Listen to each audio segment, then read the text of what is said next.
Yay Networks.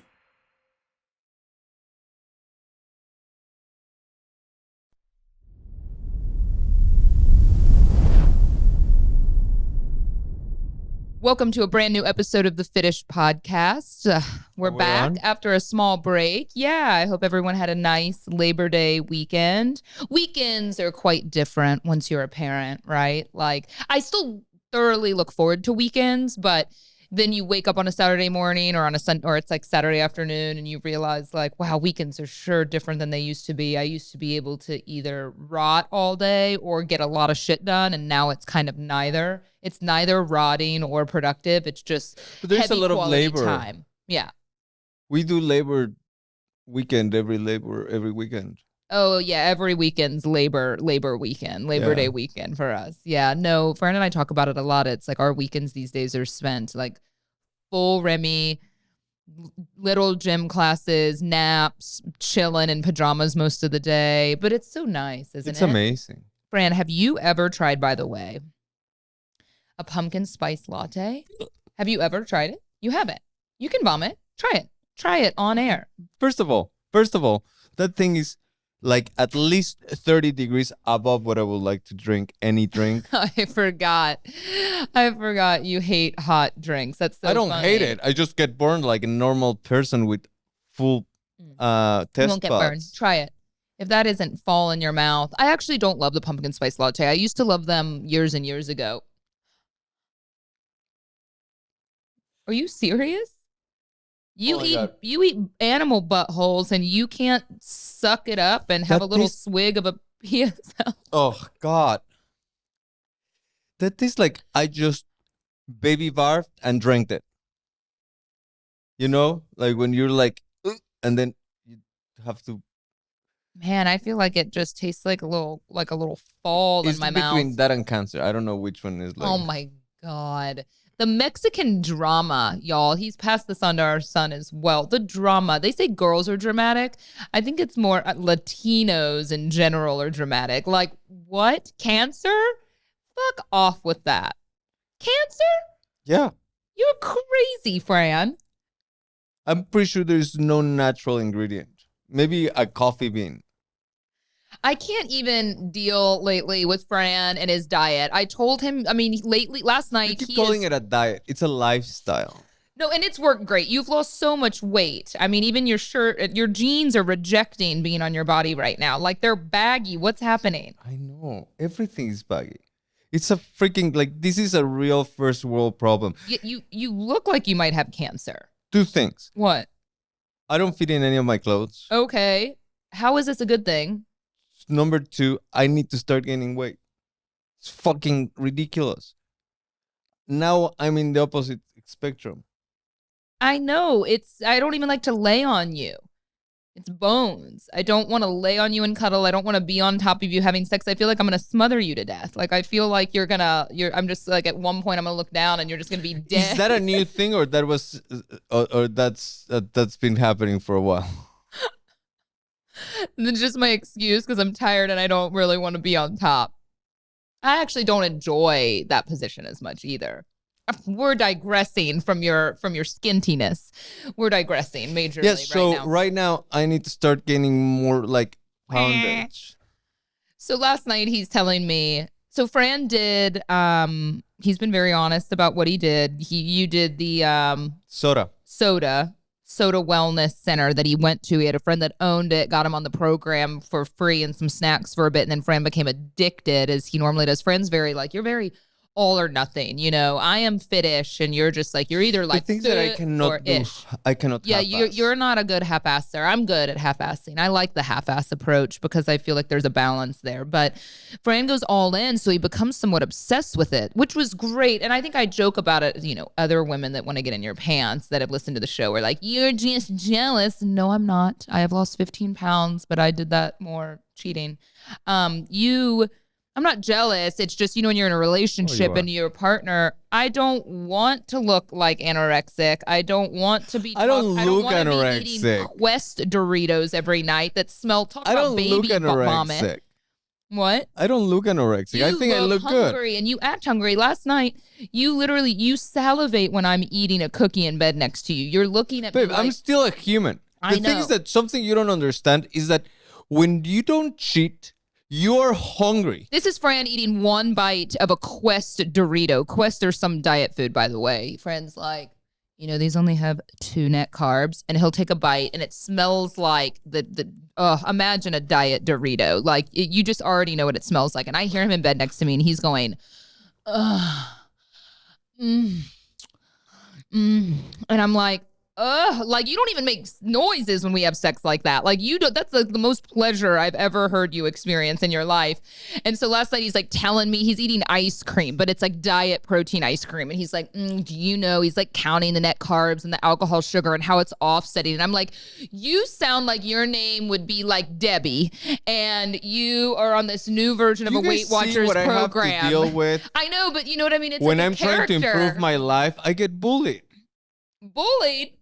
You're the one. You talk to me incessantly. So when I decided to try the weight loss Talking shot, incessantly, it's not one thing that will describe me. Because everyone knows this. All of you listening know this. If it was me and I'm on a diet and I talk, because anyone that's on a diet, right, or a new thing like me with Ballet, like you talk about it constantly. It's like the vegan, like someone's a vegan because they talk about being a vegan. Debbie is on a diet because she's always talking about net carbs. And it's like, I don't want to talk about the math. I don't want to talk about the net carbs, Deb, okay? Like I just want to live life. Cool. And now you're bitching about another thing, because at first you're bitching that you're hungry and you're tired. Then you rave about the diet. Now you're bitching about your clothes not fitting and that you need to gain weight. You are doing a workout every day and you're starving to death. So you looked amazing. You're too skinny now. I don't feel too skinny. I think for sure I need to gain some more muscle mass, but it's just about the lifestyle. And I don't think I talk a lot about it. I think people talk a lot about it because the results are there and people make comments about it. And it's been real quick. How do you think the other night we went to dinner and all your entire group of friends could talk about is how skinny you are and your glasses. Because you're like a new person now. But when I talk about it, I'm a bully. But all your friends give you shit about it all night long at a dinner. Like his friend came up to him and was like, these fucking glasses are stupid. If I said that to him, the one time I said, I don't love these glasses because like you went from someone that never wore glasses or only for reading. Now they become part of your like personality and identity, right? Like, I mean, he wears these glasses fully nude in intercourse. So like these glasses are his identity. I want to see you. Well, we've digressed. Things are going good in our life for the most part. It doesn't sound... It's going uphill all the time. But that's fine. It builds courage. You're a victim. You're playing the victim card. This is I'm not a clear victim. I'm a climb You're going expert. Uphill. Mm-hmm. I'm a climber. From these one, you're a climber, unless it entails climbing on the ladder to hang the curtains that I asked you to do 12 weeks ago. That's a lot of fucking climbing already. But whenever I finally sent him a honeydew list, and now I just resend the honeydew list because, when you get into a fight, like it's like a Saturday, and I'm like, I've asked for, we're going on 11 weeks, which I don't know, ladies, like why? But who's counting? It's probably more, actually. I'm rounding down. No, but I'm sure this is normal. And it's like, I don't know why I continue to put faith in like, I'm going to ask him to do this, when I should just get a task rabbit over to the house, like I need just like a little task rabbit because it's not too expensive. What? A bunny. I need a task bunny. Yeah, Remy's bunny to come to the house because I have some curtains I want to hang, but I'm not capable of doing this myself. Not regular curtains, okay? I want those track curtains, and then I'm probably going to hate them after I get them done. But, it's that look. They, hang from the ceiling, and they're tracked, and they look elevated. Anyway, this has been on Fran's honeydew list for a while. I have everything. I sent him the link to the curtains so he can see, make sure. Every weekend, he's like, send me that. I'm going to make sure I have the tools. I'm going to give a fucking set of tools. Like, these are IKEA curtains. Surely you can hang these, He's like, oh, well. No, it takes specialized tools, which they're being engineered in Germany, and they're going to be sent to our house by the end of the year. So I don't know why I keep sending him lists of things. And I think it's hard, isn't it? Because we've been kind of going through the whole school thing now, right? Now that school has started and getting Remy into like figuring out what we want to do. So finally, friends, I'm so excited. He started accepting my calendar invites. So I started putting, because, there's a lot of shit on the calendar, like the, touring a school and doctors and all these things we have going on with Remy, like Remy soccer, Remy, you know about that? Yeah. But anyway, so I've been sending him invites and he's finally, it's only taken we're nearing up 5 years, aren't we? Is it 5 or 6? Yeah. 5 years of a relationship and he's finally accepting my calendar invites. So I'm very excited because, we went to his friend's birthday and he sends me this invite 3 days before the birthday dinner. And I'm like, there's no way you just got this invite for someone's like 50th birthday dinner. And he's like, no, I got it in the beginning of August. And I'm like,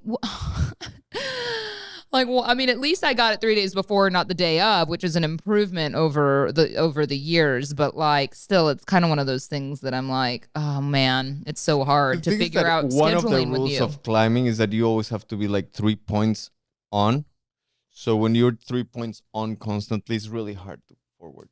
Yeah, I think your ADD is a huge problem, and I don't know how you. We like to say opportunity. How can you tell your partner though? And I know we joke about this, but over the years, y'all know when we're talking right now, we're serious, but we're in a lighthearted mood. But obviously, when we get in really bad fights over stuff like this, Fran, you tend to get defensive, but then I'll say things that only make the situation worse. Like, my friends and family think you're like the worst communicator ever because they've told me that. They're like, Jenna, I know Fran means well, but it's like a disaster trying to plan your birthday dinner with him or something because he'll like message us and then he'll like change the plan but won't tell us, or like he books a dinner and then never told us it was canceled. And like my friends and family have relayed this to me, and then I try to tell you like, it's not just me bitching that you're not a good communicator, and no one hates you for this. No one is thinking you're a bad person. Everyone thinks you're an amazing guy. They just think your communication could use some work. But then he still doesn't believe me. So I don't really know where to go from here. I do believe you. I just think the sign of love is like if your partner has an issue and communication is the issue that is like pervasive through the relationship. At what point is it like, yeah, it's on me. Like, this is who you are. I got to fucking deal with it. It was in my resume since the get-go. I feel like with any of us, like you hit it really well, like you planned shit, you were romantic. Yeah. It's like communication skills, opportunity. We're taking, we got a hippy dippy crunchy doctor. Do you know that there's I don't know if I mentioned this on the show before, I learned a new word with momming, and it's scrunchie, not the hair tool. So, okay, you keep saying scrunchie and you make it seem that it's a trend. Is the first time I have heard it. Is the first time that everybody around me I have heard it. Yeah, I'm pretty sure. Fucking duh. I'm a trendsetter. I'm on top of the trend. My friends and family never heard it. Shocking. I haven't asked, but I'm pretty sure they haven't heard it. I'm sure you haven't heard of socks with loafers being a trend, but like what? There are things. There are socks with loafers? Dude. This is like I'm looking like dude. Like in Buffy the Vampire Slayer time again. No, I am I'm not even going to go there with you. I'm a trendsetter, okay? This is who I am, right? And just because you haven't heard of a term, because you're not on the algorithm, doesn't mean that it doesn't exist, okay? Just because you can't see it or you don't know about it doesn't mean it doesn't exist. So don't be shitty about it, all right? Scrunchie is what they're calling mothers that are not just crunchy. Are you familiar with the word crunchy? Yeah. And how it pertains Doritos. to like a hippie approach, like a more fully holistic, organic only, very crunchy, like, probably not in traditional medicine. You're much more holistic about everything that you do, right? I'm familiar with the second, like with the holistic portion. I never, ever have heard it being called crunchy. Well, I'm sorry, you're very late to that. That's been around for a long time. You would consider like a girl, I'm sure you've dated a woman that doesn't tend to shave. She'd be considered crunchy, right? is how she came into the world. This is her body, kind of the hairy Well, legs. she said that she wasn't crunchy. She said that she had LASIK. And that's what she was did. a man. She didn't shave because she had LASIK. So, laser. LASIK? Or laser, That's yeah. the eye thing. Well, also. We'll talk about that later. We'll fill you in. No, so Scrunchie is a mom that is silky. Apparently silky is what you call kind of the, I mean, I hate to say designer mom, but like silky is the mom that likes, I guess regular medicine, and like you go to the doctor, you're on the regular medicine, like that's the silky mom, right? Then there's the crunchy mom. So there's silky and crunchy, and the hybrid mom is a scrunchy mom, and I am a scrunchy mom because I don't poo-poo on the crunchy, but I'm definitely not full crunchy. So examples of this, Francisco, since we're educating here, would be you like to feed your kids mostly organic food, but then you still get them Chick-fil-A once a week. You like to give them regular medicine when they're, from the doctor prescribed when they're sick, but you're also down to try some of the more homeopathic remedies as well. So that would be Scrunchy. So anyway, I think I'm a little bit of both. Like I wouldn't want to only go to a crunchy doctor. But I like the hybrid idea. I think there's some value in that. And it's interesting. Francisco and I were actually watching a documentary last night. I don't know if y'all are familiar with the Blue Zones, and now I'm learning today. We watch a show and we fall asleep, and then the next day we talk about it, and we have vastly differing views, apparently, because I told Fran I wanted to talk about Blue Zones on the podcast today. Are you familiar, Garrett, producer, are you familiar with Blue Zones? Have you heard of Blue Zones in the world? So this has become a term in the last few years that, like, I only know about this. It's something about scrunchy moms. You don't know about it. I know this because there was someone that I followed on social media that actually like moved to a blue zone and talked a lot about blue zones. So blue zones this is a proven thing. Now the reasons behind it may not be what they say that it is, but a blue zone, well, I mean, I have it pulled up, so I'm not going to just like do this from memory. I'm actually going to tell you all exactly what it is. But there are what are called 5 blue zones in the entire world. And blue zones are, these 5 different areas where they have found the people, the number one, centennials. The one thing about this most common denominator is that they have the most people that live over 100 years old, but it's not just about the age, it's about their health. So not only are a ton, the average, lifespan is way beyond where it is anywhere else in the world. The people are also very healthy. Like they have the lowest rates of, diabetes and dementia and, heart disease and all sorts of things, right? So, I just want to tell everyone where they are. So the first one that was ever discovered was Okinawa, Japan, and that's where the women live the longest. Sardinia, Italy is longest lived men. Loma Linda, California is interesting. There's Ikaria in Greece. It's a tiny island community, and they say they have like the lowest rates of common chronic illnesses. In Nicoya, Costa Rica, people are more than twice as likely as Americans to reach 90 years of age. So these are the original blue zones, and then this team has been studying these blue zones and kind of traveling around figuring out why. And so we watched a couple episodes last night. We got to see Okinawa and Sardinia. And it was really interesting. I think it's bullshit. I think it's great. For sure. Amazing that they have millions of centennials. Why do you think it's bullshit? Because I don't think that it is. Because people rage about these blue zones. Like if they were to be little spots where the lords have looked down and make these people younger and better. So people move, like all these millionaires and billionaires are talking about moving to these blue zones because they're going to live longer. No, don't be a fucking idiot. Don't move there because first of all... So angry over the blue zones. Whoa. First of all, you can have those habits in your own house. Well, let's tell everyone why, right? Yeah, so... The reason why these people live longer is because they stay active. They eat healthy. They are part of the community. They have a support group, like a group of friends that held them accountable. But you can do that everywhere, mainly because yes, you can stay active. You can grow your own plants. Let me You read can have the 9 friends. because you're Yeah. listing some of them off. So they believe the common denominator between all 5 of these blue zones, which of course some of these things are culturally inherited, right? And so yeah, but you could make some of these changes in your life. There are the power 9 moves is like what it is, right? And some of the things Fran was saying, they move, but they're not doing this rigorous exercise. They found that a lot of these areas, not all of them, but Sardinia, for instance, these are towns that are kind of mountainous. And so like these people are walking every day. They're not exercising. They didn't grow up exercising how we do, but they are walking everywhere every day.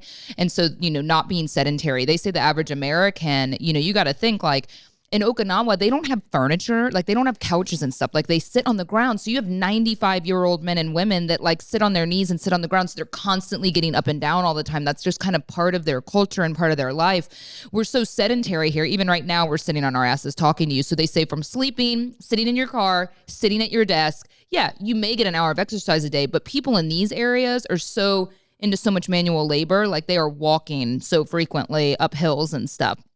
Purpose-driven life. A lot of these people are still contributing skills, which is really interesting, no matter what their passion is. Sewing, right? So they're farming. cooking, food is, of course, a huge part of this. They are not eating packaged and processed foods. These are a lot of rural small villages. So they're making their own sourdough bread and they're eating, vegetables are very common. Different foods depending on what's healthy there or, what's growing there, like the purple Japanese sweet potatoes. But like they don't attribute all of this to food, but a lot of this But they have a lot to do with the cleanliness. So they're taking their antioxidants and... They say they don't stress much. They eat till they're 80% full. That's very common. That's kind of an expression that they use, that they don't stuff themselves. They actually eat until they're pretty full. It's like a saying a lot of them have, mostly plant-based diet, alcohol in moderation, putting family, whether biological or chosen, like friends first, connecting with community and social circles that they all kind of have stuff in common, that they're all walking together and talking and gathering quite a bit. And,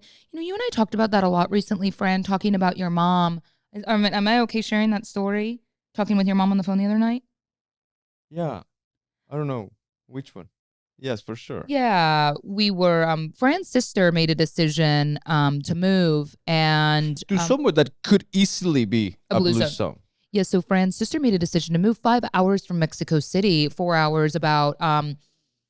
and what do we say Salma Hayek's from there? Veracruz? Is that where they moved? Veracruz. Veracruz. So it's like mountains, jungle, ocean, beautiful. I've never been, but it's a move. She has 3 kids who are over at Fran's. They were walking distance from Fran's mom her whole life. She's barely a year older than Fran. So, and she has 3 kids. So these grandkids are over at Fran's mom's every single day. And Fran and I are going like, your mom Lula's going to be sad. We're here and you have one brother there, but like, he doesn't have any kids yet. And so I'm like, your mom and dad are going to be kind of sad because they're over, having dinner every night. The kids come over after school. Well, I really fucked up, y'all, because we're FaceTiming with his mom the other night and they're so cute. They're sitting in their room on their sofa watching TV. We FaceTime, after Remy's in bed and Fran has to translate a lot. We go back and forth and I listen to them talk and Fran will translate. So I say to them, I was like a innocuous joke, right? Like I didn't know what to say. And I'm like, so how are y'all handling all of your free time now? Fran's mom burst into tears. Just so upset she couldn't even speak. She's devastated. And I did not mean that to happen. I knew she'd be upset, but I didn't know how upset. And so I felt like such an asshole, but also, I know it's not my fault, but like, it made Fran start crying. I started tearing up. Even Fran's dad looked like he was tearing up.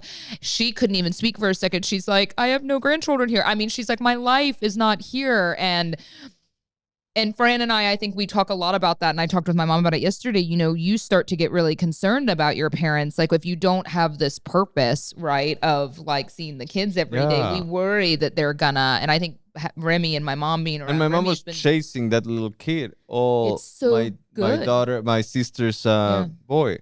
It's so, is it your daughter? Are we finding that out right now? Oh, yeah. She cannot, she's way older than I am. So I think the point is purpose driven, but I think that's why, 100%. My mom being around Remy's been... So that is something very important, the purpose driven. So you have all these millionaires and billionaires moving to these blue zones, thinking that it's like an because environmental they're thing. just going to be there and they're gonna live forever, and they have their little fucking butler bringing them graham crackers from the US and eating their same shit. They're not doing shit because they have full staff. You know what though? These places, am I wrong, are all by the water. There's something to be said about that, I think, too. But I think water is a stress reliever. Oh, 100%. I mean, unless you're in danger of a tsunami, but yes. You can do that anywhere in the world. You can have this lifestyle, or you can move to a blue zone and just adopt the lifestyle. But what matters is that we are so it's as not bullshit, humans, Fran. we are so used to comfort, and we're so used to life hacks. The only thing that is going to make you live to 100 or above is discipline. Having the discipline to do what it takes to walk, to be part of the community, to be active. But I don't 100% agree with you, and we need to take a quick break. I just feel that it's not attainable. It's not attainable for everyone because of the lifestyle here. Like, people are working, they're commuting. It's almost impossible to avoid outside stressors. Do you know what I mean? So if you go to a blue zone, you don't have to work anymore? No, that's not. If you fucking listen to what I was saying, when you live in a crowded metropolitan city, these are rural fucking fishing villages. So when you live in so which of them on that list compare to Dallas fucking Texas and Fort Worth, Texas? We are landlocked. It is hot as shit. We cannot walk to work on foot. There is terrible road rage here. Like, there are outside stresses in the day-to-day life. Somewhere like, I don't know, fucking Sayulita, Mexican. I'm not saying that. There you go. Exactly. Yeah, but it doesn't have to be a blue zone. No, but you can't attain it anywhere is the point. And on that note, we're going to take a quick break, and I'm going to talk to you about my new discipline when we come back. Isn't it funny how organically we get to this nearly every week on the show, because BetterHelp is a sponsor of the Fitish podcast, and it may seem to y'all like, wow, y'all need therapy because you openly fight a lot. But I think the thing about therapy that we've learned the most from our experience with BetterHelp, and just, the kind of therapy Fran and I have done together and individually throughout our lives, we've learned just small tweaks and better ways to argue, right? I think the biggest misconception sometimes is like, wow, if we go to therapy, we're never going to fight again. That's so not true. But you're going to get the tools to fight well, if that makes sense, right? You're going to learn kind of language to use and not use, and how to introduce a conflict or a problem that you have with your partner. And I think it's unrealistic to think that you're never going to have any sort of conflict in the relationship, but it's so nice to start to learn skills on how you can kind of offset that and not let it escalate, right? And I think that's been the thing that Fran and I have gained the most from our experience with BetterHelp. BetterHelp is an online therapy platform too. So, the convenience, let's not overlook that. It's so nice to be able to say, hey, what are you doing for this hour today? Can we touch base and schedule an appointment? And you can be on the phone. You can be, laying in bed. It's so easy. You don't have to drive yourself there. And I actually love that most about our experience with BetterHelp in general. And it's also more affordable than all other in-person therapy that you're likely to find. Get a break from your thoughts with BetterHelp. Visit BetterHelp.com/Fitish today to get 10% off your first month. That's BetterHelp, HELP.com/Fitish. I am so excited about this new product that Ritual has released. Y'all know I have been a fan of Ritual since before I even got pregnant. I was taking the daily multivitamin. I actually still take the prenatal. They have a postnatal. I love the prenatal vitamin specifically. It's full of so many good things, and these vitamins taste so good. Ritual just knows what they're doing. And now they're introducing something new that I'm adding to my subscription because it has hyaluronic acid. And y'all know I'm a huge fan of hyaluronic acid applied topically on the skin, and they have something now called High Sera, which is a once daily skin support supplement with both Ceratique and Hyabest. So these are two clinically proven ingredients that reduce wrinkles and fine lines. Ceratique proved to help reduce wrinkles and fine lines in 90 days. And in a clinical study done by this other ingredient, Hyabest, This improves skin luster and suppleness compared with your baseline after 90 days. I think adding a supplement like this to your already topical skincare routine, whatever you do, is just so wonderful. Gosh, hyaluronic acid in a supplement. Reduce wrinkles without compromising on clean science. Hyacera from Ritual is a skin supplement you can actually trust, and Ritual's offering our Fitish listeners 30% off during your first month. Visit ritual.com/Fitish to start Ritual or add Hyacera to your lineup today. What's your new discipline? I don't know if you've heard me talk about this yet, Fran, but I started adult ballet. It's the first time I have heard about it. Yeah, we were driving around the other day and on a weekend, with Remy, and we went to the Fruit place. Fruteria. Is that what it's called? Fruteria. Fruteria. And I saw a ballet studio. Little kids were going in, and I went, "Oh my gosh, can I do ballet again?" I loved ballet. I did it for 12 years as a child. Ballet, tap, and jazz for 12 years. I mean, multiple days a week. And then, around the age of 12 is when I think kids in any sport and anything, it starts to get more competitive. And that's when you kind of have to go all in on one thing. And I had discovered soccer. I did ballet before soccer. I didn't start soccer till I was 6 or 7 years old. And, back then, ballet as a kid was so serious. For those of you that did ballet, it was like pretty intense, I mean, you can't laugh, you can't talk, no giggling, like it's very serious. And soccer, I was allowed to be like a maniac, you're screaming, you're kicking, you're getting out your aggression, you're running around. And so soccer, maybe you should do soccer. So soccer to me was so fun. And I think now as an adult, I look back on ballet and I don't regret. I don't think I was never good enough at ballet to have been a professional. I didn't have the flexibility, but I had to quit right when we were getting on toe shoes because they wouldn't let you do point because that's so brutal on the feet, and do soccer, like your ankle strength can't handle it. And I ended up choosing soccer and said bye to ballet. So anyway, I thought now as an adult, how nice. So I found an adult ballet. It's actually now I'm involved in a 12-week level 1 to level 2 series every Wednesday night. And, oh my gosh, I love it. So I'm got the outfit, committed. I actually asked if there were more classes because I realized what a workout it is. And I want to get better. I want to see if I can get back to being on point shoes. I told Fran we had a winter recital. Yeah. We don't have a winter recital. Oh, I just no. told you that. I was getting ready. Nutcracker auditions. No, I mean, I'm never going to be that good at ballet, You'll always be my nutcracker. But I'd be...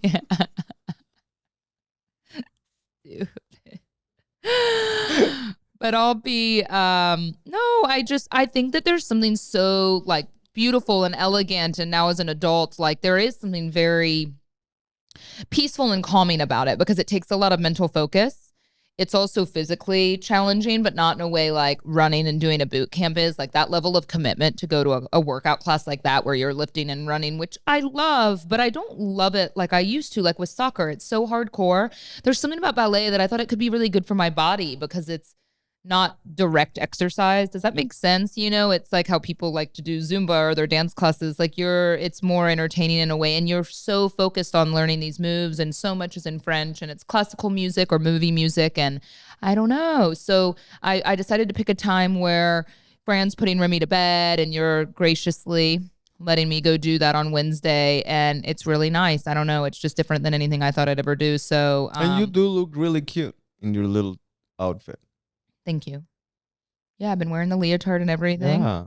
So, yeah, I think that you change so much as a mother. And I've been thinking about this a lot lately, that I've talked so openly in this last year and a half about this identity crisis that we go through because you're kind of like a new person. And it's really hard to get to know yourself because I think that you think you're going to get back to everything being the same again. And it's really hard to admit to yourself and accept.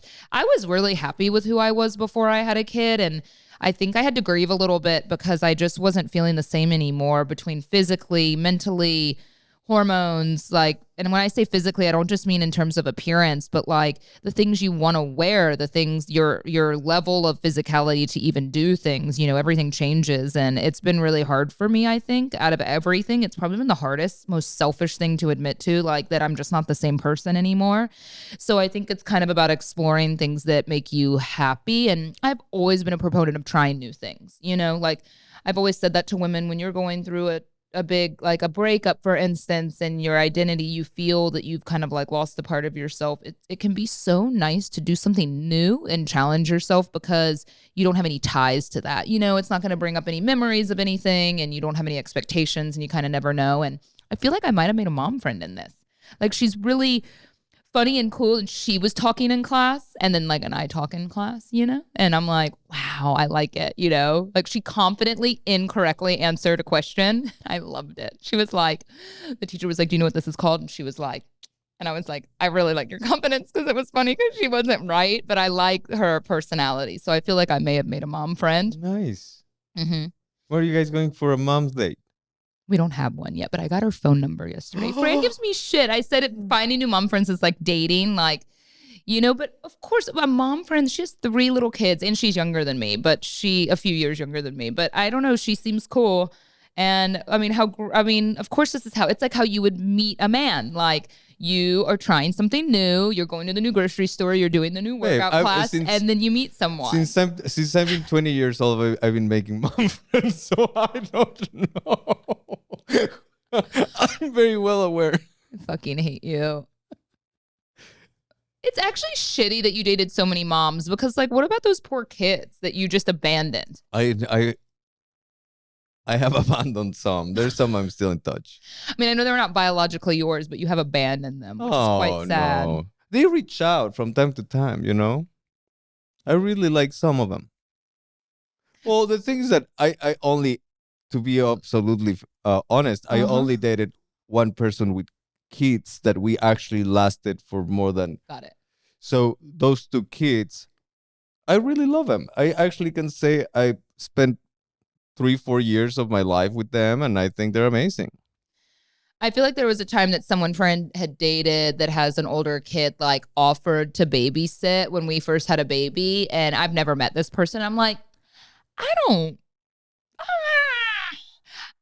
how I feel about that. I don't feel good about it, right? Like, I think I tend to be too trusting, and then once you have a baby, and then we got so burned by that one psycho nanny, like, I realized that you just can't trust people anymore, which is such a shame. And so I was like, well, I don't really know, like, how I feel about, like, an ex's child offering to babysit. Like, I'm like, nah, you know, no thanks. I mean, you weren't trying to push it either, but we kind of laughed about it. But I mean, I'm sure she's nice and great, and I'm sure it'd be fine, but it's also just kind of a weird thing, you know?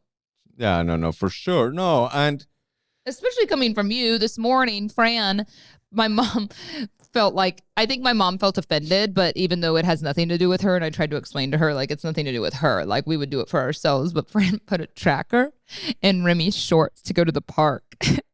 yeah. Well, it's that thing that you never want to think about. That's what I said to my mom. She's like, oh, I don't take my eyes off him. I go, someone comes up to you like at the car at gunpoint. I think my mom just doesn't quite grasp what we've started to see, right? If you're a new parent and, you know, you hear these stories, like on Nextdoor, I see someone post like they were at Target in an area not far from us, like their kid was in the basket. She reached in to get milk. Someone tried to grab the kid out of the cart. And I hate to ever use a platform as a fearmonger. Like, I don't want to share things that aren't firsthand, and that is not a firsthand account. You're bringing me fear. I'm about to run to the park right now. Fran is so terrified of everything with Remy, and I mean, it's fair. I get it. I mean, I agree. I'm okay with a tracker. I have no issue with that. Yeah. I have no issue with that at all. I think we live in a different time, and that's what really sucks about the world right now. It's such a shame. Like, I used to be able to walk to school or go play with my friends, and it's just such a different time. I don't even want to think about it, but I just want to know that worst comes to worst, we have a small window of time. Yeah, you know? Because you're tracking him. Yeah. I think a tracker on a kid is a smart idea.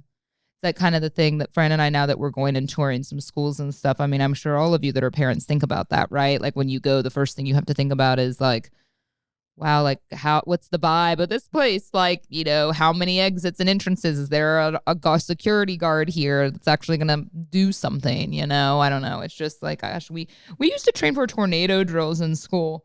Yeah, that was it. That's it. That's the only thing. Fire and tornado. We did fire, earthquake. You had to do earthquake. Never tornadoes. You had earthquakes in Mexico City when you were a kid. Pretty big ones, right? So we never had a really big one when we were a kid. The first big one, I think I was like 12, 13. And then they started happening more often. But yeah, right when I was 2 years old, it was the largest earthquake that we have had, which was in 1985. That was the thing when I lived in LA. I only lived there for a summer, and I know people, you just live in a place and you forget about it. And we had a really bad earthquake not a really bad, but like there was a decent earthquake one day. And I just thought, certainly, is California just going to fall off the earth at some point? Well, it's going to be covered in Not water. for a flat earther, not for those of you that believe the earth is flat, but is California just going to like get, what I'm saying, just get split? No, it's going to be eaten by the water. Right. Like, have you seen what's happening? And people don't talk about this, which is so blows my mind. What's happening in Alaska? Entire waterfronts are getting swept. Like all these people having beautiful houses. Yeah. But it's so crazy because you have this beautiful multi-million-dollar house in this super incredible environment, and you can literally see an ice wall, like literally like Game of Thrones ice wall. You can see the ice wall, and you still decide to build your house there. Like, it just needs to change. The climate needs to change a couple of degrees for your house to be completely flooded, which is what's happening right now. Yeah. So yeah, it's a matter of time.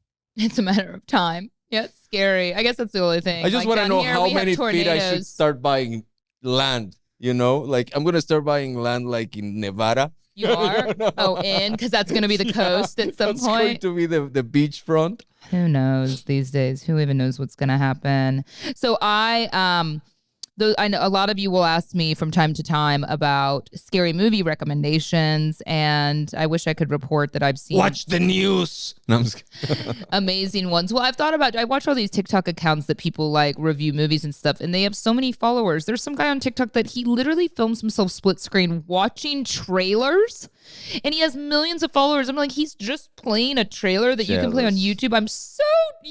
Obviously I'm so jealous. He's just watching and reacting to a trailer, and he has like 4 million followers. I'm thinking, I'm going to start watching and react. Like, there's zero effort put into this. He doesn't even have any good commentary on it. He's just like wearing full headphones and is like, wow, what was happening here? But I've been making Fran watch. I tried to get Fran to watch Midsummer the other day, and he goes, no, too gory. You're on your own. And I thought it was more gory, We watched it. And then you did, because I was watching it and you joined me for it. Yeah. I thought it was more gory. Yeah, that's a weird movie, like it's a different kind of horror. It actually made me hungry, so I don't know, like maybe I have an issue now. What doesn't? Yeah, that's true.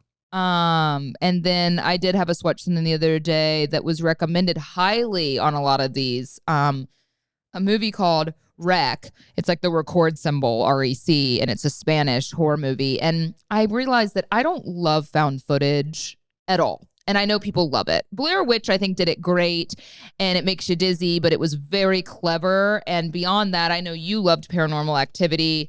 Amazing. I think people love Paranormal Activity. We watched VHS, which was kind of an interesting concept. But I just think that, we are who we are, and different, religious horror scares Fran quite a bit. I like religious horror. I like The Exorcist. We watched The Pope's Exorcist recently.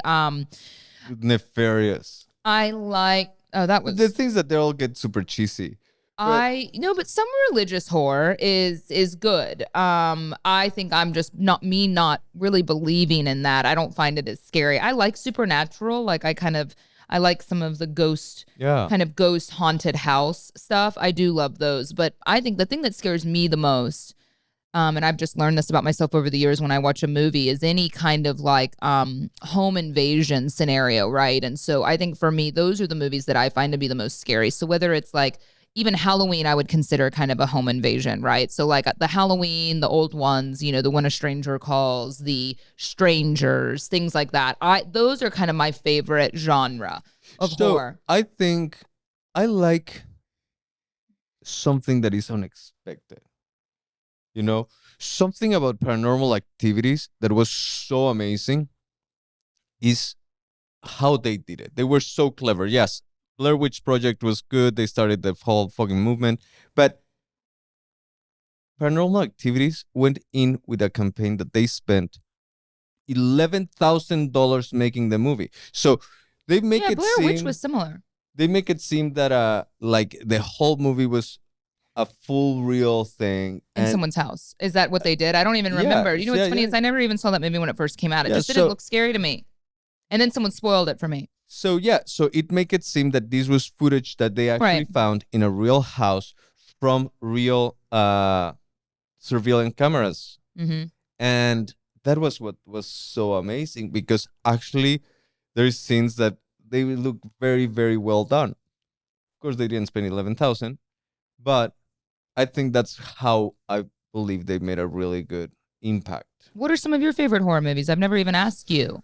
So, favorite horror movies, I think the first Exorcist, the original. Yeah. It's really, really good. Have you seen the trailer for the new one? If not, I'm going to film a side-by-side of me watching the trailer. The trailer for the new Exorcist looks... Been done. What? The side-by-side. The trailer for the new Exorcist, by the way, Garrett, have you seen the trailer for the new Exorcist? We saw it before, it wasn't before Barbie, but it was before Oppenheimer, I think. It looks so scary and good. It's like two girls go missing. Very contemporary, but like two friends, two young girls, like, I don't know, they look like 12 years old. They go missing and they think they were only gone for, like, I don't remember, but anyway, they are fucked up. The makeup and the special effects are amazing. Parents' worst nightmare. Like, the girls are possessed, but it looks so well done. I'm really surprised. I like that. It looks really good. That's coming out. I think there's some good horror movies about to drop here, hopefully. There's a new Saw. I mean, Saw, some of those don't really do it for me. I'll still watch it because you know when you're hungry like you are with food, like I'm hungry for horror like you are, you know, and so like I will watch anything and have faith that maybe it'll be good, but they don't make them like they used to. No, they don't make them like they used to. But if y'all are interested, I have like a running note list, and because people are always asking to share. I think the biggest dilemma we have is, you know, it's gonna hit October 1st here or into September, and you're going to be like, I want to watch a horror movie tonight. I don't know what to watch. So I'm going to try and categorize and share a list depending on your thing. Freddy Krueger, Jason. Those were really good movies because the special effects are so crazy. Like there's something for the era that was like so cool about all this type of latex stuff that like just burst and stuff like that. Well, Jason and Freddy were different, but yeah, I agree. I'm a real fan of kind of the 70s and 80s horror movies in general. I think there's something about the lack of special effects that did a good. The original It. I mean, I love The Shining. I love suspenseful psychological horror. I like slasher. I like slasher as well. But I mean, I love movies back in the day because I don't know if I ever told you, I tried to have my little half siblings years ago watch Halloween 2, and they thought it was so stupid, and it made me so sad because I think Halloween 2 with Jamie Lee Curtis in the hospital, Halloween 1's great too, but like there was just something about that, right? Like it's so creepy and you don't know where he is and he walks, and I think kids these days, they're so used to this Saw and the hostels and the gore that so heavy into like fucking body parts. If y'all like really inappropriate movies though, if you're like, wow, I'm curious about like, you know, these awful movies you hear about, I would recommend you watch a movie called Martyrs. I think I've mentioned this last year when we talked about Halloween movies. The French horror, no one does it quite like French horror. There's a movie called High Tension. There's a movie called Martyrs. I haven't seen this other French movie. It's kind of part of this category that most people that are pretty big horror fans will talk about. There's a movie called Inside. It's a French horror movie also. I have not watched it because of what it's about. And it's about like, it's a home invasion, but it's a woman on woman, like in an apartment, and one woman's pregnant, and it's like very gory. Like she's trying to steal her baby. And, I was pregnant when I heard about it, and then a mom, and I'm like, a pregnant woman getting a baby cut out of her, or someone trying to do that is like not really my idea of, I mean, that is actually awful. Like I would hate to like go through something like that, but I don't know. It's not really as much my vibe, not as much my thing. So I have not watched that, but yeah, I would say Martyrs. And then I watched a movie the other night. The foreign horror does just a really good job in general. I watched a movie the other night I didn't tell you about that I watched with you, and it was like so fucked up. It was so dark. I like sneak and watch movies when you go out of town. I don't know why I do it to myself. I'll tell you what it is. I forget the name. I have to look it up. I wasn't planning on talking about this. So the first time I saw Halloween, I was in boarding school, and the hallways looked just like that hospital. Yeah. I think I couldn't sleep like for a week. I loved Halloween 2. I think Halloween 2 is so well done. It was just like such a mind fuck. I love it. And I was like also like 14. Yeah, maybe that's it. My parents used to torment me too, like with Chucky dolls in my closet in the middle of the night and turn the light on. So I don't know if I've told you this, but I have gotten, to finish our Halloween conversation, I have decided that Elf on the Shelf is great, but Doll in the Hall sounds better. So I have ordered a small horror doll. Not too scary, but kind of scary on Amazon. I'll put it in my Amazon storefront. Means that I think Remy loves Halloween, and I think that I'm going to try this year and start, like he loves I Spy Halloween books. I think I'm going to hide the doll. I'm going to be so burned out by this by the time Elf comes around that I'm not even going to want to do Elf on the Shelf. But yeah, I'm going to do Doll in the Hall. So I don't even know how Elf on the Shelf works. Do they get a prize when they find it? No, it's just Elf on the Shelf. They don't get candy or something? No, baby. So the whole purpose of Elf on the Shelf, and this is an American tradition, and I learned this when I moved in, it's because it's this elf that is constantly telling Santa how you're behaving, and the only reason they move the elf is to make it seem that he's moving from place to place autonomously. So it's just like these little. He's watching you. Spy. It's a fear base. Yeah, it's a little to keep spy. Them on good behavior. 100%. So Okay. we should have like a Elf on the Shelf all year long. No, we're gonna have a Doll in the Hall, October 1 to 31. So the Doll in the Hall, what's the purpose? Is she like a spy for the devil? No, she's the same thing as Elf on the Shelf. I was actually gonna. What do you mean, a spy for the devil? You freak! No, but the elf, it tells Santa if you behave, so Santa brings you the gifts that you want. Okay, well, we can make this up right now. She is watching him to make sure he's not mean. And what does he get? Like when candy, things that we tell him are candy. Carrots. He gets a vitamin gummy. Banana. Vitamin gummy. Nana. No, he gets a vitamin gummy. Apple. Then this is how we get him to take a vitamin every day. If he finds Scary Doll in the hall, he gets a vitamin gummy. Brilliant. See, I think this is a great idea. We'll let y'all know how it goes. I'm not going to start till October 1st. Sounds good. I went with the least scary doll. She's scary. She has a dress on. She has scary eyes, but the other ones were scarier. He's excited. He loves scary stuff. He's ready for it. I mean, he sees the scary stuff in Spirit Halloween, and he's like, whatever. He doesn't say where. There's some stuff that scares him. He's very brave, but I can see the last time we were at that store that you love,